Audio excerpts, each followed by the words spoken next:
اعوذ باللہ من الشیطان الرجیم بسم اللہ الرحمن الرحیم۔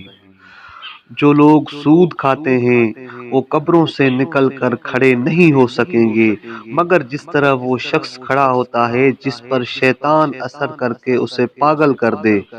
اس کی وجہ یہ ہے کہ وہ کہتے ہیں کہ دراصل تجارت بھی سود کی طرح ہے، اور اللہ نے تجارت کو حلال اور سود کو حرام کیا ہے۔ پھر جس کے پاس اس کی رب کی طرف سے نصیحت آئے، پھر سود سے باز آ جائے، اس پر منع سے پہلے کھایا ہوا سود معاف ہے،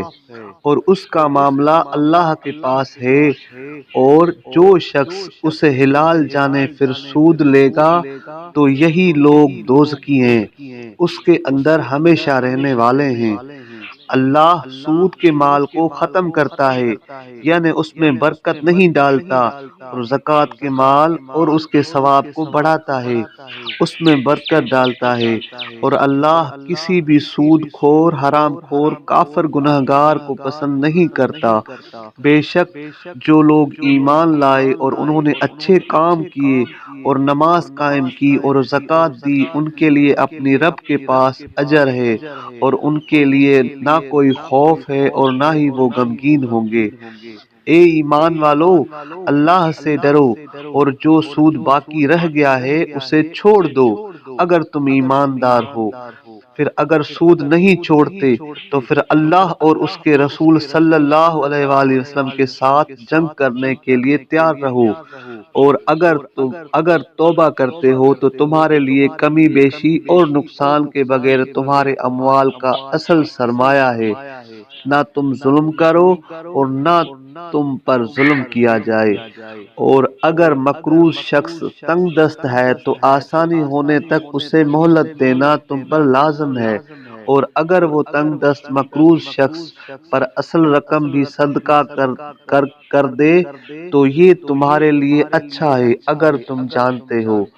اور اس دن کے عذاب سے بچو جس میں تمہیں اللہ کی طرف لوٹایا جائے گا، پھر ہر شخص کو اس کی کمائی کا پورا پورا بدلہ دیا جائے گا اور ان پر ظلم نہیں کیا جائے گا۔ اے ایمان والو، جب مقرر مدت تک ایک دوسرے کے ساتھ قرض پر لین دین کرو تو اس سے لکھا کرو، اور چاہیے کہ تمہارے درمیان لکھنے والا انصاف کے ساتھ تحریر لکھے، اور چاہیے کہ لکھنے والا لکھنے سے انکار نہ کرے۔ اسے لکھنا چاہیے جس طرح اسے اللہ تعالیٰ نے لکھنا سکھایا ہے، پھر اسے لکھنا چاہیے، اور چاہیے کہ جس پر حق ہے وہ لکھوائے، اور چاہیے کہ اپنے رب سے ڈرتا رہے اور اس حق سے کوئی چیز کم نہ کرے۔ پھر جس پر حق ہے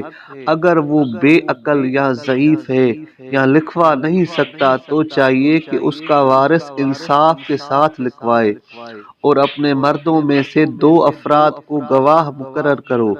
پھر اگر گواہ 2 مرد نہ ہو تو 1 مرد اور 2 عورتیں گواہی دیں، یعنی ایسی گواہی میں سے جن سے تم راضی ہو، کہ اگر ان دونوں عورتوں میں سے ایک بھول جائے تو دوسری اسے یاد دلائے۔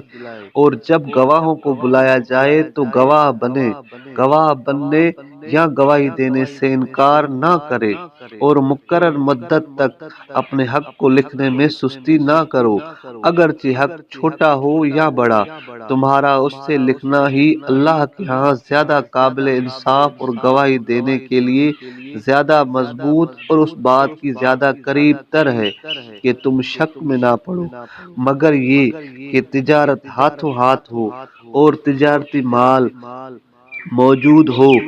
جو تم ایک دوسرے کے ساتھ کرتے رہتے ہو، تو پھر اس میں تم پر گناہ نہیں ہے کہ اس سے نہ لکھو۔ اور جب تم ایک دوسرے کے ساتھ لین دین کرو تو گواہ مقرر کرو،